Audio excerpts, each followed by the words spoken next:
Thanks for having me today, guys. I came up here, I think 6 years ago, Renee said, and did a demonstration then too on watercolor. I've been painting with watercolor since I was about 15.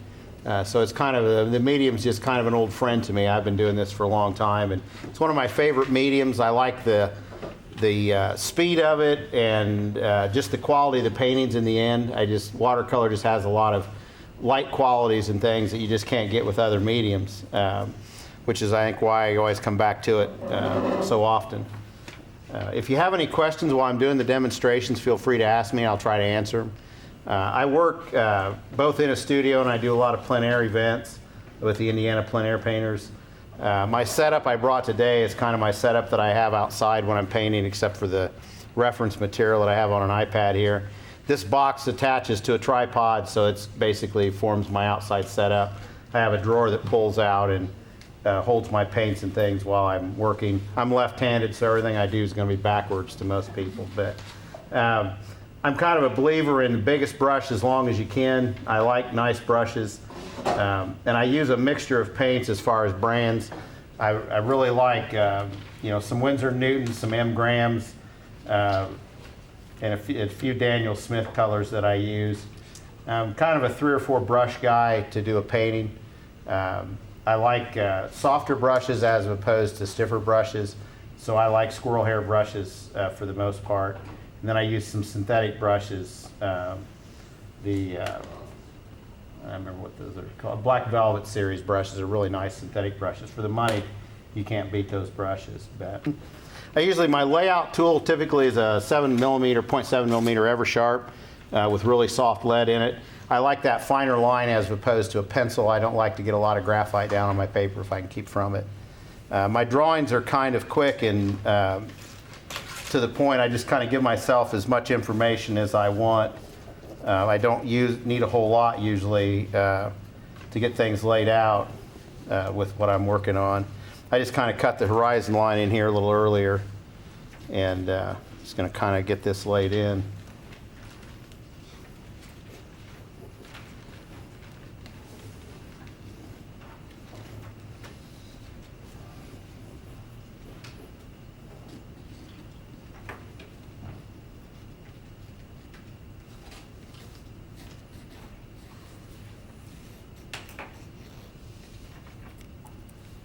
Actually, because we're seeing a mirror image as you're doing this, it looks like you're doing it right-handed. So good. So it'll work okay then for you guys.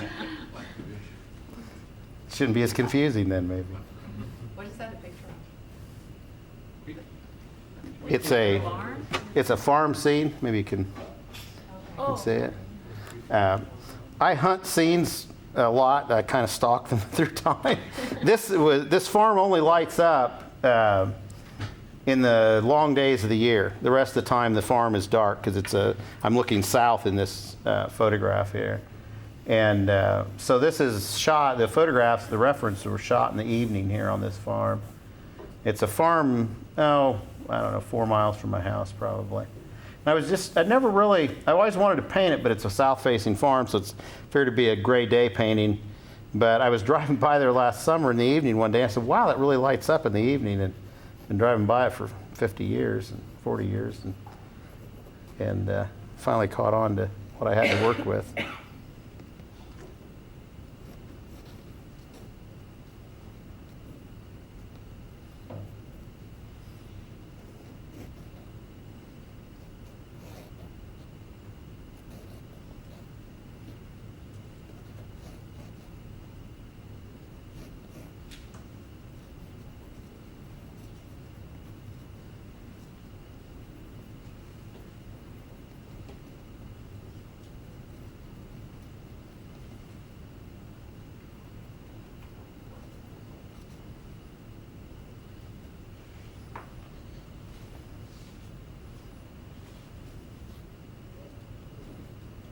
I do a lot of scenes, a lot of rural scenes, and occasionally I get involved in doing a lot of characters of the people that kind of live there. Every now and then I'll do a group of portraits kind of some of the inhabitants of the places that I paint.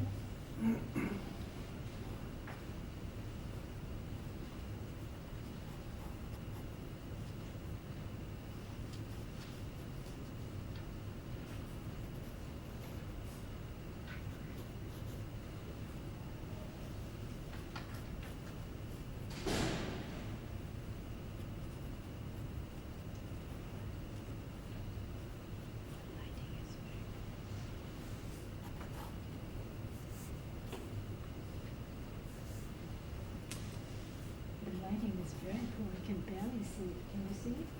Maybe? But It's a little darker in here than I prefer, but I paint outside a lot, so conditions sometimes just really stink. So, Why is the camera over there? my son was filming this demonstration. Oh, He just wanted to get some reference out of it. Is it blocking the view? no. Okay, I can I take was it out. just curious. Okay.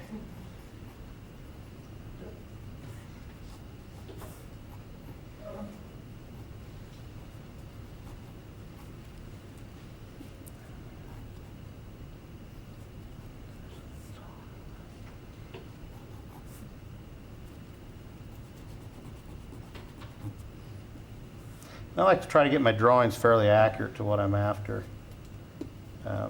I change things. I mean, I move things around like every other artist does as far as, horizon lines and things. Try to keep things the way we want them, not necessarily the way they are.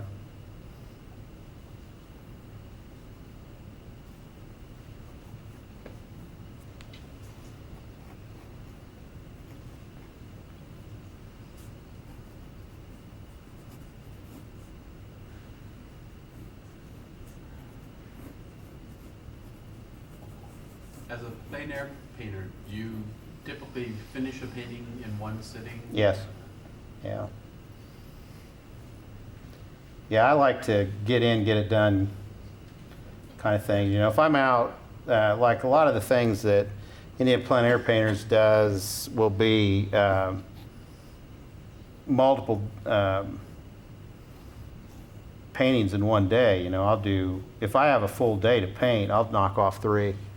If I'm out and have the subject matter, I'll knock off 3 paintings in a day. Get that morning one with that good light in the morning, and then go find a couple, an afternoon and late afternoon subject usually. Do you have a gallery that you put them in? No, I don't. I have more of an online presence than I do anything. I kind of went that way early in the game as far as the online side of things. And I have an Etsy store that I do a lot of house portraits for people kind of all around the country. And this time of year, I get like crazy busy with that. My phone dinged while I was here, and another lady wanting one. But I do a lot of that kind of work. And then I mostly do like show-related type pieces. Other than that, jury type shows. I used to do a lot of art fairs and things, but I haven't been doing those as much. I through a long spell where I took care of my father and things, and it just I kind of got away from doing the outdoor shows. I kind of want to get back to it. I enjoy being out and things around people. And What are some of the art fairs you used to be in? I've done Krazel and maybe Lakeshore at Michigan City. There was one there. A couple down at Indy. How much do you charge for your home portraits? Just depends on size. They range from kind of 150 up. Are most of them people that mail in things, Yes, photos? virtually all. I do maybe 2 or 3 local ones a year, maybe. But almost everything I do is tied to other parts of the country. So the price is according to the size of, Yeah, I just do it on a size basis.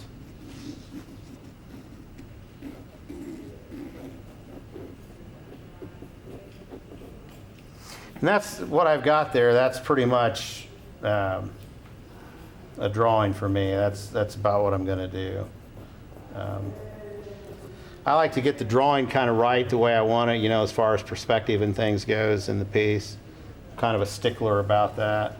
Perspective is something that's kind of hardwired into our heads, and if you have it off in a painting, it'll be off. I mean, there's no getting that back. So, I'll probably need that bigger brush when I start counting on size.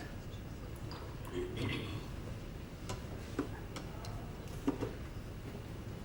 you mind if I look over your shoulder? No, you're Can't fine. see from back there. No, you're fine. Okay. All right, you got it all in there, even the cows and the sheep and the... No, horses, there's they're two all- horses they're there, all but I think they're, Couple turkeys? Turkeys, yep. being a demo, we're gonna blow this together in here pretty fast.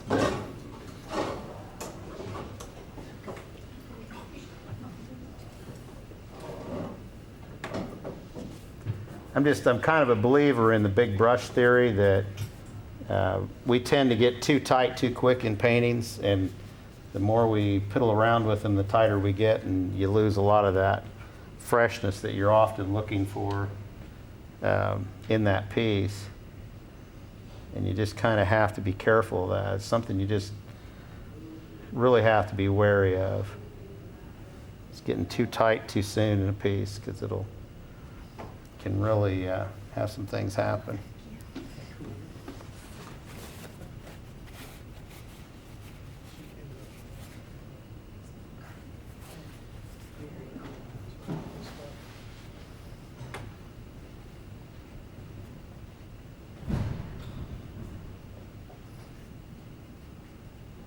Did you learn from other watercolor painters in the area? No, I've never taken any lessons. I kind of picked this up when I was young and have kind of fooled with watercolor forever. And I just kind of paint the way I paint. A renegade. Yeah, kind of. It's kind of how it is, I guess. Is that a squirrel brush? Yeah, it's a squirrel hair brush. It's one of the, I love it. it's one of the Joeseph County brushes from one of his sets. Yeah, nice. They're really nice brushes. I love mine. Yeah, I love squirrel hair brushes. Like I said, I like a softer brush as opposed to a harder brush. They're amazing. The nice thing about them is they point up real nice, and so you can pull that point up all the time with it. You know, it's not. I just have never been happy with most sable brushes. I know a lot of people talk about the snap in a sable brush and things, and I'm kind of a squirrel hair brush kind of guy. It works fine for me. Squirrely brush.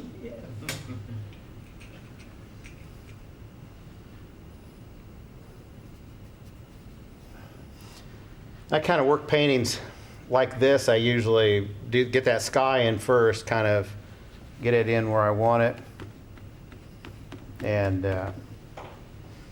then if I've got any of that sky down in the foreground, I'll flip down there and do that.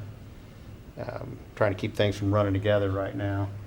My palette's laid out kind of, I guess like a landscape painter would lay it out. I have a duplication of one color on here. It's ultramarine blue. I keep an ultramarine blue down to mix greens with. I don't want to mess my sky blue up with my greens. Green skies are kind of bad. So there's an ultramarine blue up in this one corner that I use just as a guideline there. Then you don't have to worry about that blue getting dirty. You don't really want a dirty blue.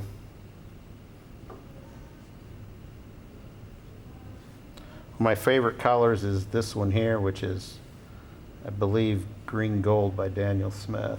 And it's a great grass color. Depending on how much water you put to it, depends on how much yellow you pull up in it. Which I don't understand exactly how they do that, but it's a great color. What did you say the name of it was? I believe it to be Green Gold Green gold. by Daniel Smith. It's a really interesting color. Can do a lot of amazing things. Makes you kind of look like you know what you're doing sometimes. Is that the same color that you put in the foreground? Say again? Is that the same color? Yeah, this and that are the same color.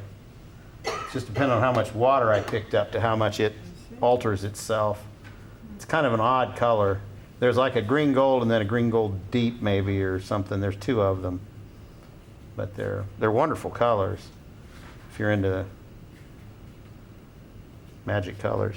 Moonglow is another color that Daniel Smith has in their line. It's a really nice dark, and it's a chameleon color too. You can get it to to be real dark, like almost like Payne's gray, or you can get it to pull out and be more of a purple. It's got some really What's the interesting. color again? The second one? Yeah. Moon Glow. Moon glow. Yeah, Moon Glow. It's a standby on my palette as well.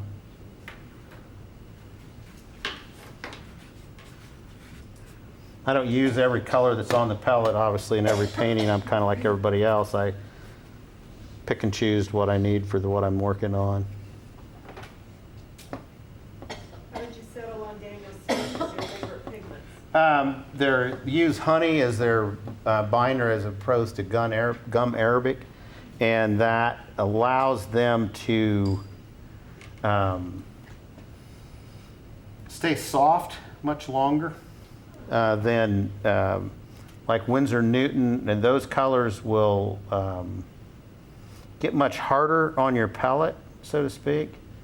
And you'll find that Daniel Smith colors, especially if you like, sometimes I do a lot of various forms of art, and I'm always fooling around with things, and sometimes I'm away from my watercolors for a while.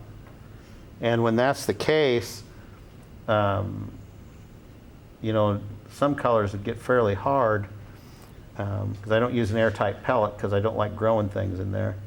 And so that M-gram colors fix a lot of that. Well, the honey probably prevents some. It prevents a lot of microbial growth as well. Mhm. Now, do all other pigments have honey? or Yes, all M-gram watercolor their binder is honey in those, yeah.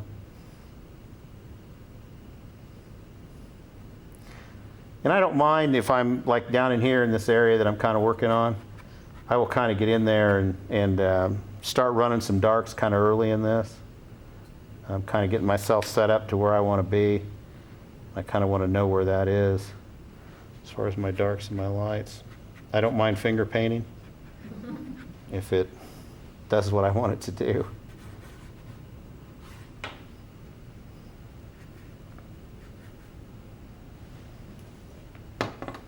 This is where that ultramarine back here with the green, on the green side of my palette really helps me out.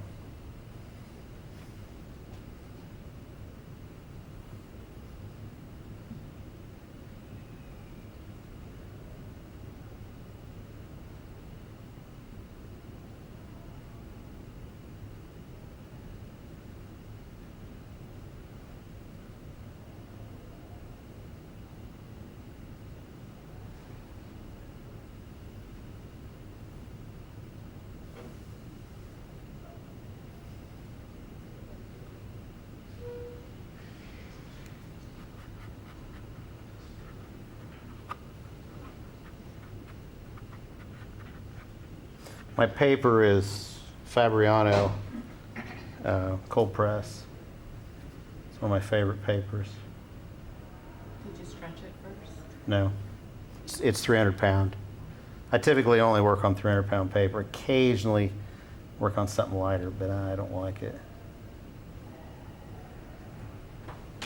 Just have a kind of a problem with lightweight papers.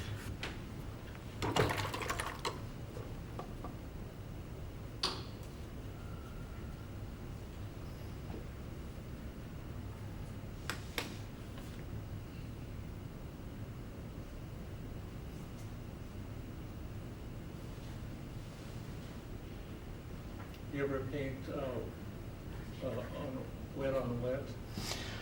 Yeah, I get a little bit of that going on. I'm not into that real heavy, into the really wet stuff. I'm always a little probably on the dry side.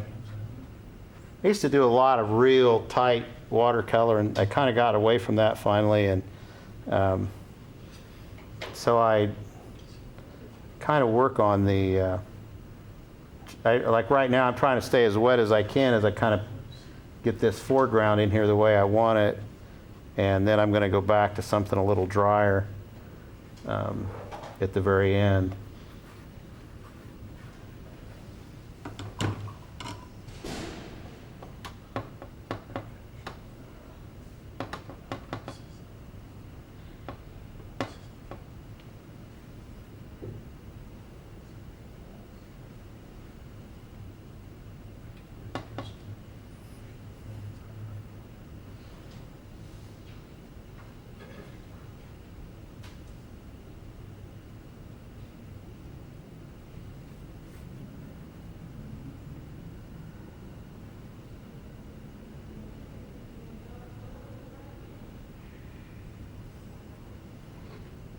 And I'm working down here because I don't want to get into that barn till that sky is fairly dry. I don't want a lot of bleed off there. So I'm just kind of working down here because I can. You're not a believer in hair dryers. Yeah, if I was in my own studio, I have a dryer I use occasionally, but I find by kind of working the painting like this, I don't really need that as much because it works out okay for me.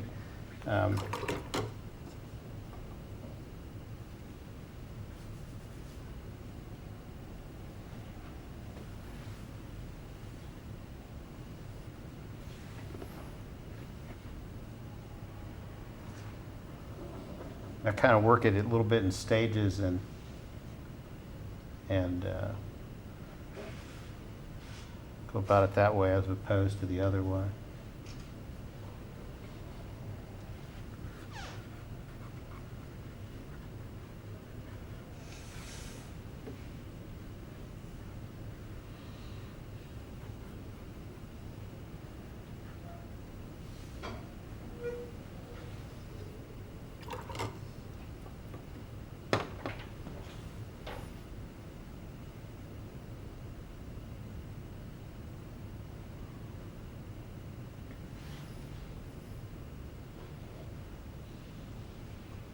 Do you stand up as you're painting? Typically, yeah. Because I paint outside a lot, and so I'm kind of always on my feet a lot. If I'm in my studio, I'll run across the room sometimes and look at it at an angle. I think some of that goes back from doing portraiture and things where you're, I always had when I was doing a lot of portraiture work, I always had a mirror in the studio, and then I always look at the work in the mirror. Because you won't see things a lot of times if you're just working on it, but you have that mirror there, and that mirror will snap that to reality on where you make your mistakes, and it'll make them really stand out, especially in portraiture. And it'll help you see some perspective issues and things as well.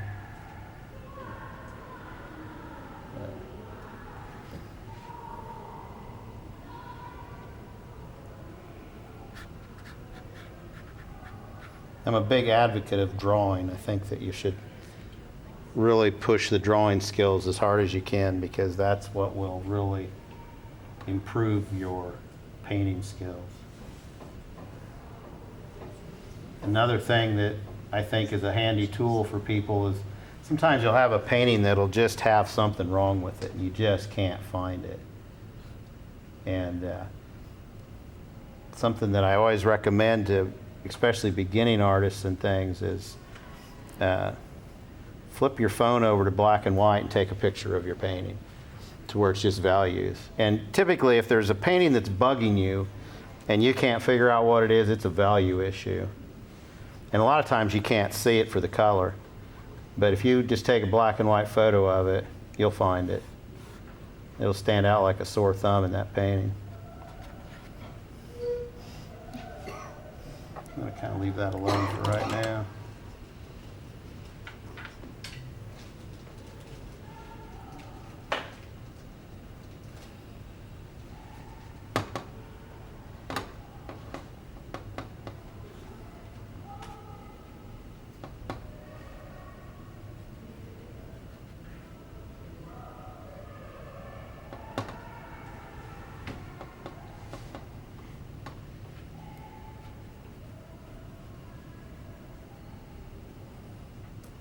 And because I'm working in watercolor and I can't go back and get things back, a lot of times I'll do this where I'll kind of put that tree in, kind of set where I'm going to have those green spaces across that building.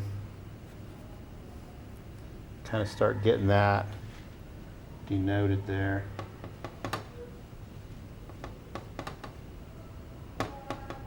I have a sap green on there too.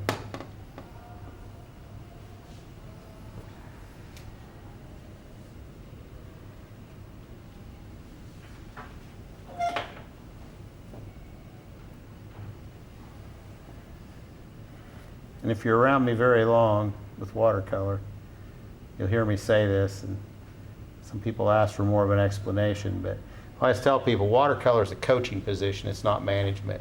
You can't tell it what to do, you've got to work with it and make it do things. And too many people get into watercolor and they want to control it. And you want to learn to use it instead. You want to learn to use its strengths to your advantage and its properties to your advantage. You don't want to get in there and say, okay, you're going to go do this for me, because it's just not going to do it. And you're going to be really disappointed at the end of the day. But watercolor has a lot of really unique properties. And if you go in there and you use those properties to your advantage, then the watercolor will do about half the painting for you as it works its way through.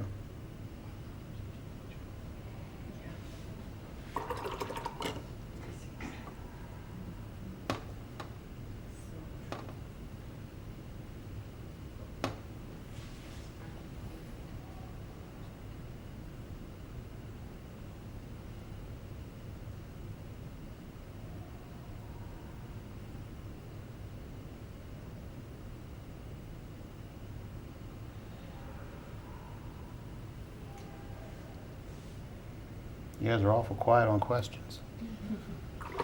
Maybe I'm strange, but it would have seemed logical to paint the barn and thin this tree. So why did you do this? Did the tree because I want to know where my tree was, because there are some light greens out on the edge of that tree and I wanted to be able to hold those. So I just put that tree on there, and then I'll just kind of do the barn, tuck it up into it. And we'll hope it works out right. If it doesn't, you're going to look a lot better than I do today. So. Then I'll do the next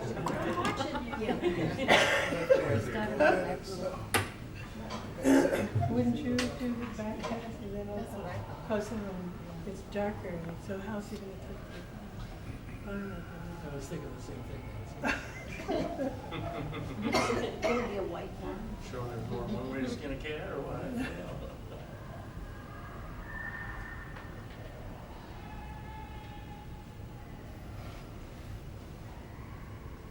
So far, you've done everything with one brush. Yeah. Yeah, and I'm going to stay there as long as I can. I learned from a guy here at the art center named Jim Borden, and he always told you use the biggest brush. As long as you Until possibly just can. couldn't stand it. Twitch to a smaller one, Right. and don't even go to the small one unless you need it. Yep, And good advice. that's advice to live by on painting. Mhm. Because as soon as you get that little brush, you're going to tighten up and you're going to be down here doing things.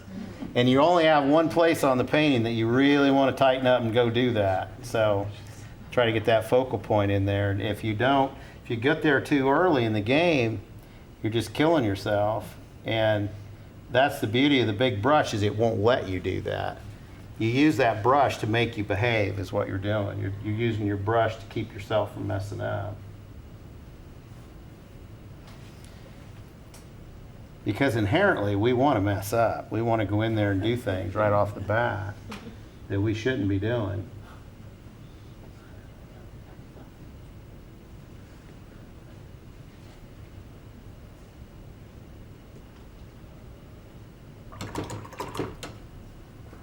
And that's, again, the beauty of that brush. And the only reason I really switch out, because this thing has got a really nice point on it, but I will switch it out to conserve paint, basically, at the end. It will be my reason for dropping off to a smaller brush. Because it wants to pull up so much paint to dump the same amount of color on that it starts costing me more to do that in paint that I lose.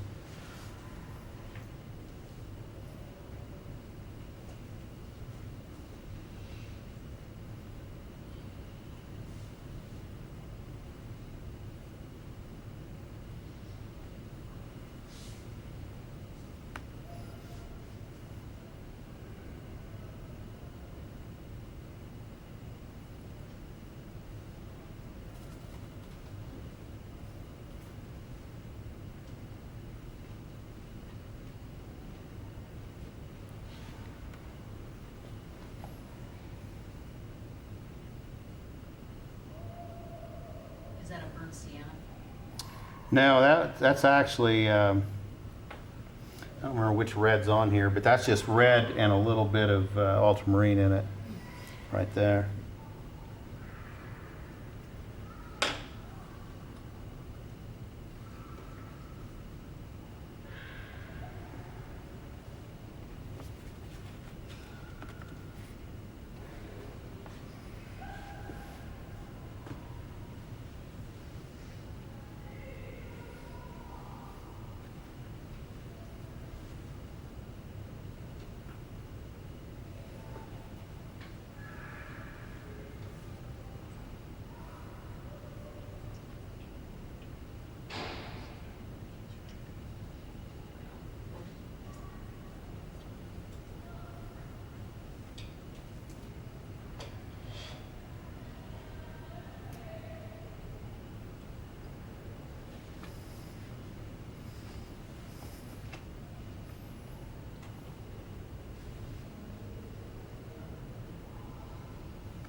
I keep a sponge there between my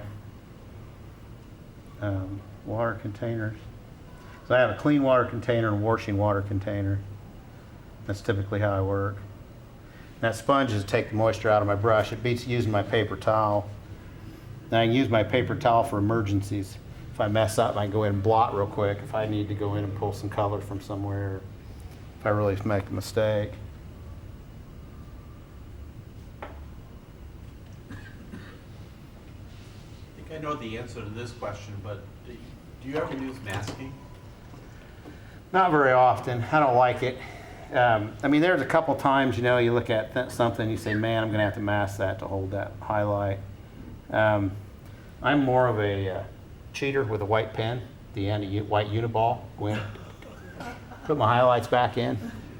You know, some people don't like that. I don't know.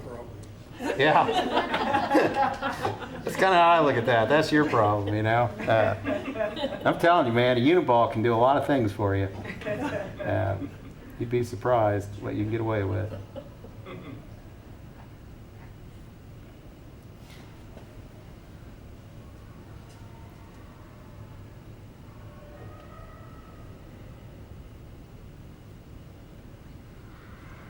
I do have Payne's Gray on my palette. I know some people never put Payne's Gray on their palette, but I do have it on my palette. I use it. Again, just get over it. Why do people not use this? A lot of people don't like it because it's kind of a dead dark. I don't know. I never really felt that way about it. I find it to be very useful on a lot of things. To go in and get me kind of where I want to be. And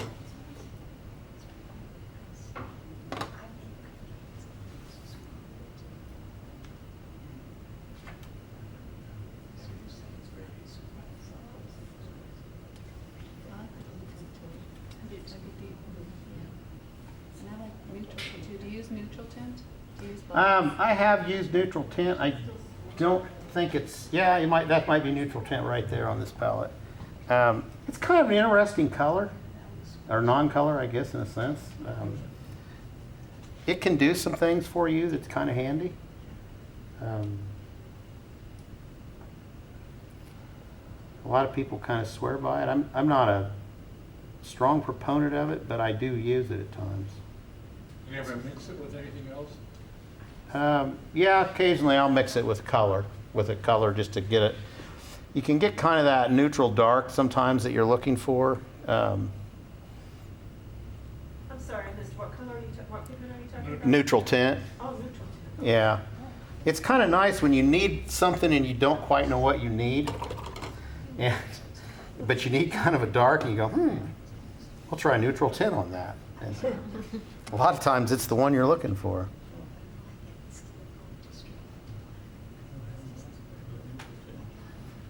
What does neutral tint look like just by itself? Is it a gray? It's, I would put it more towards the brownish side of that spectrum.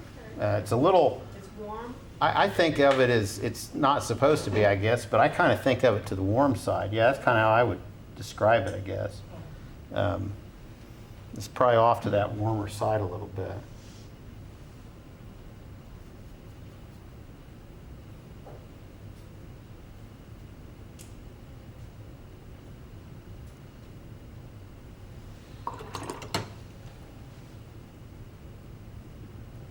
Watercolor is all about controlling one thing, and that's the water.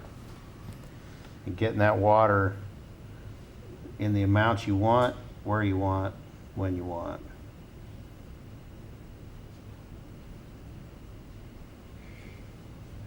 What size do you like to have your watercolor paper? Do you like to do 16 by 20s or small? This is 11 by 14 here. And this is kind of, currently I'm really liking this size. I've kind of started using this, and I kind of like it. It kind of suits me as a color, as a size.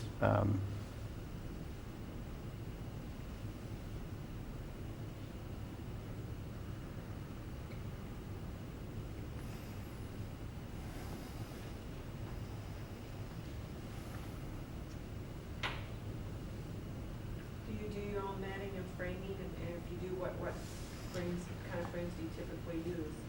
I've kind of gotten into framing my watercolors a lot more like oils than I have, with just a standoff and just frame them to size. And Under glass though still? under glass, sometimes.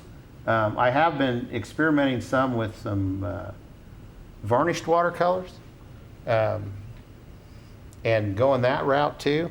So it's under glass work doesn't seem to sell as well as work that isn't under glass. Really? So I think you can probably argue that out both ways to how I would handle that.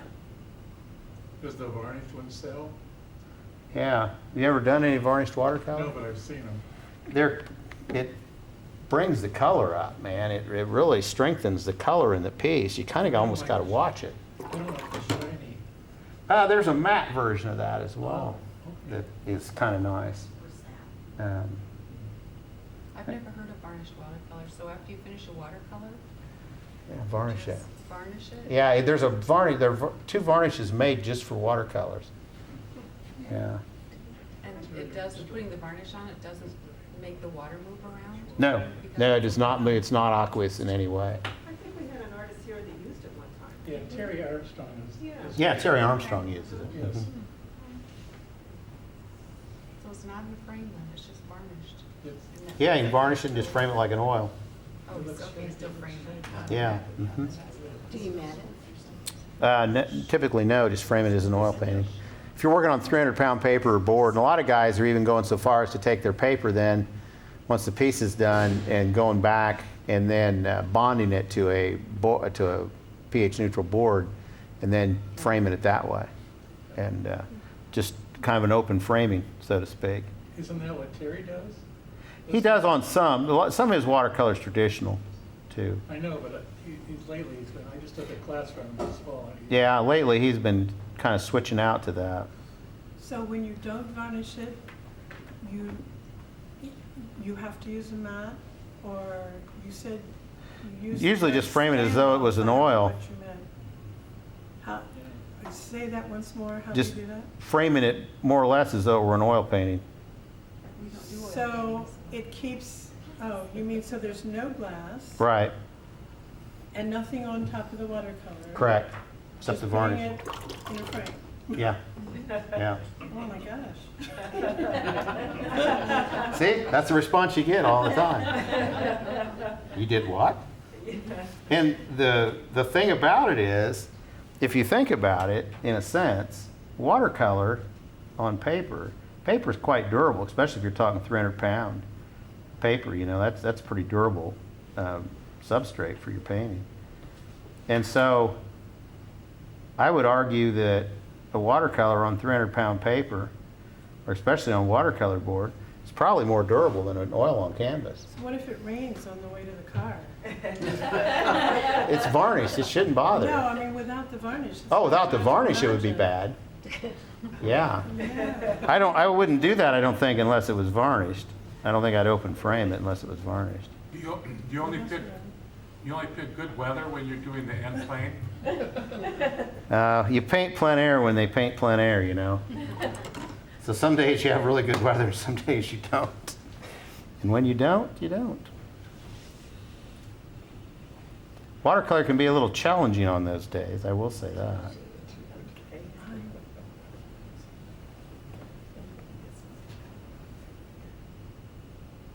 What do you see, Janet? Get right up there, Janet. You can come up and look while I'm The working. turkey tail looks really good. Come back and tell us. I'm kidding.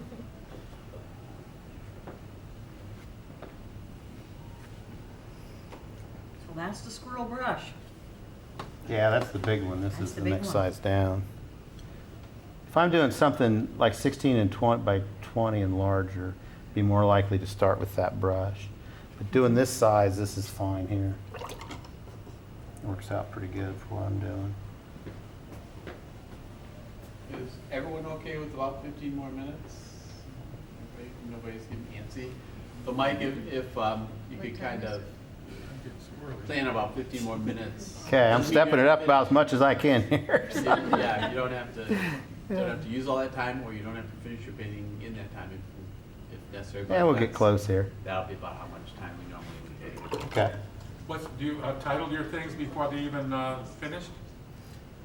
No, not typically. I think titling a painting is probably the hardest part of painting. If I just never had to title a painting, I'd be a happy artist. But man, I hate titling paintings. I don't know how the rest of you feel, but I just, ugh. Yeah, red flower. Yeah. You know, I'm with you on that. You know, red flower, evening light, morning light, I'm done. Good luck. Good luck. You buy it, you call it whatever you want. I've even asked people to buy my paintings, sometimes name it yourself. Yeah.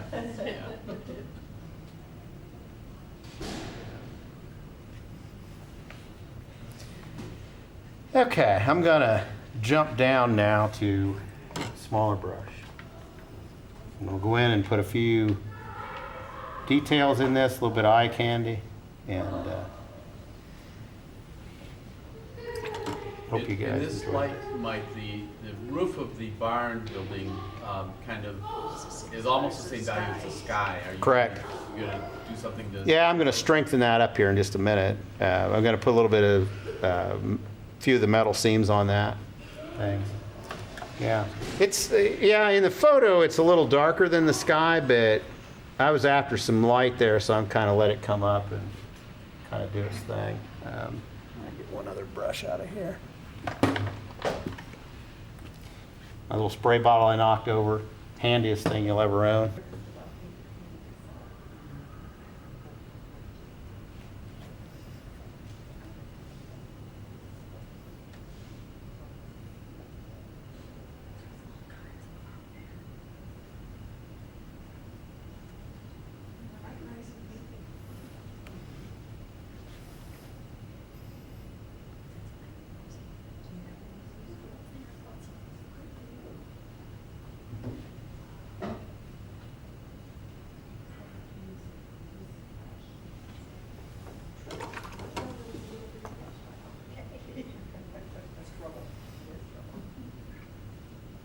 So your dark there is what color? Mostly Payne's gray with a little bit of ultramarine in it.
And I could probably, at this point, drop down one more brush, but I've got paint on this one, so we're going to use it.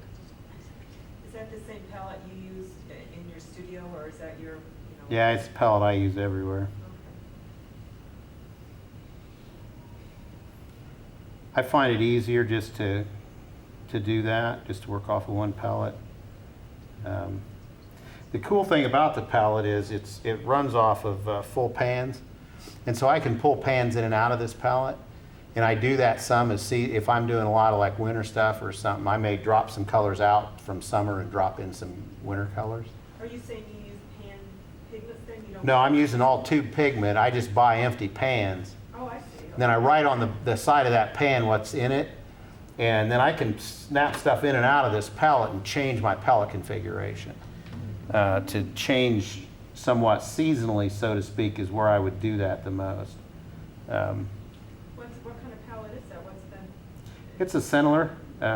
Bought it off of Amazon. It's a 28 color palette. It holds 28 full pans. Pardon? 28 full pans. Okay. And then you can buy pans too, you know, just buy you a bag of pans. And you can take then and set your pellet up however you want. Well, I just can't wait to see that close up then. I'm not, It's kind of a neat setup. I mean, I didn't come up with it, obviously, but it works really well for what I do. I find it to be very useful for what I do. changing it with the seasons is a neat idea, especially the way you paint outside. Yeah, there's some colors that, you know, you just wouldn't run necessarily year round. That you might just have a color you like that you want to put in and you know, really snap something up, and it's kind of a nice thing to be able to do that.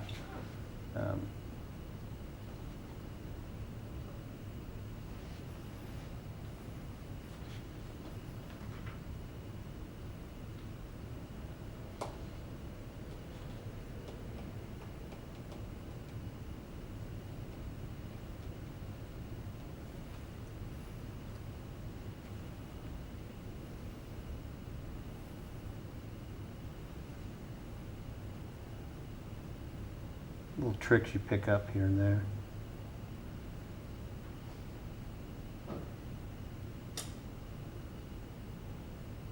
There's always, you know, a lot of neat stuff online and places that you can get into and learn a lot about what other people are doing, how they think, how they approach issues. Switch that out.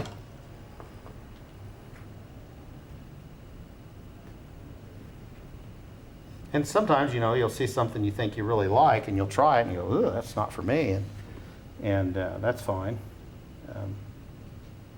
Not everything works for everybody. Do you have any videos on YouTube by chance? Yeah, not much painting. Most of my YouTube, I do a lot of wood carving, and so most of my YouTube stuff is wood carving, and I have a rather extensive blacksmith shop I fool around in. And What do you carve?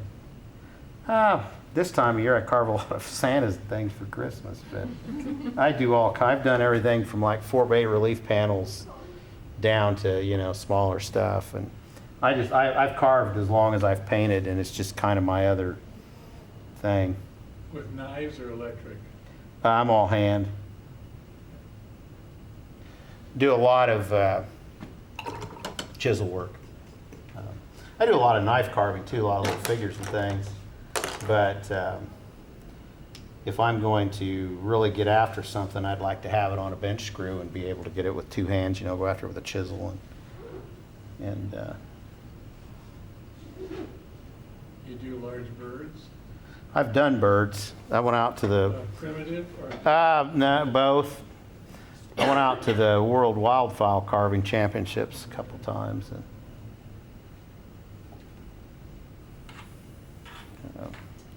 fooled around with that kind of stuff a little bit.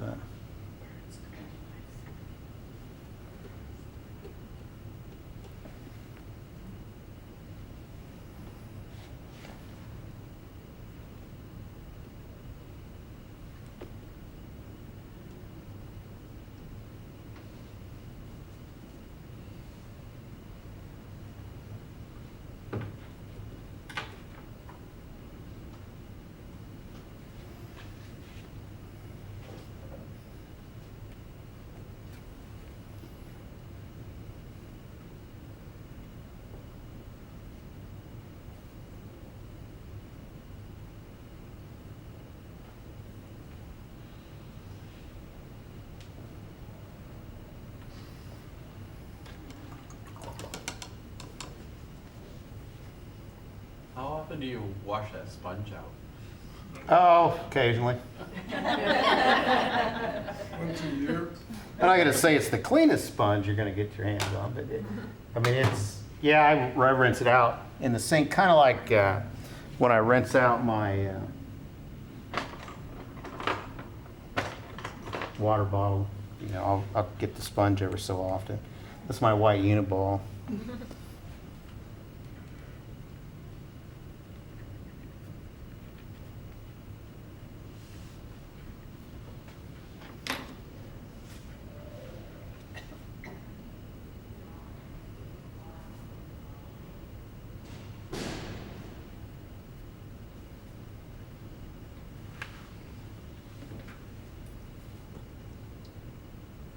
that's cheating. Yeah. It is. So where's masking? And you We're a know, bunch of purists in here. He's not going to enter in the contest. I don't, you know, I don't know, it's all relevant in a sense to me. It's a painting, you know. It's just multimedia now. Yeah, it's a little multimedia now.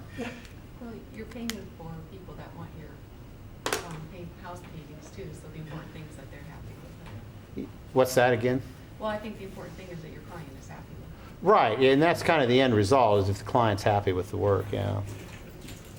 And if I was going to work longer on this, I'd go in and pull some stronger darks into this foreground probably, and get a little darker lead going on in here. But, I mean, that's kind of a quick demonstration, but. Thank you.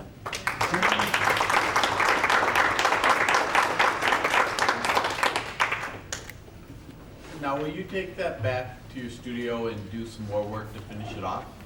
Or will be something you... I might. I don't know. Depends on how much I like it. This farm's going to get a kind of a large series done of it, of this body of work at this particular location. So this is kind of a warm up to bigger, better work. Yeah. Well, Yeah. if you do a finished product, if you send it to a image to us and put it in our newsletter. Okay. I'll do that. In like another month and a half. Yes, it's a much nicer one, you see. Where's the other one? Yeah. Oh, that? It does look like, Those are some colors he uses. I found them to be very useful in certain circumstances where you want to go in and do something. You can go grab those and they're especially nice for skies. If you're doing like winter skies, you kind of have that heaviness.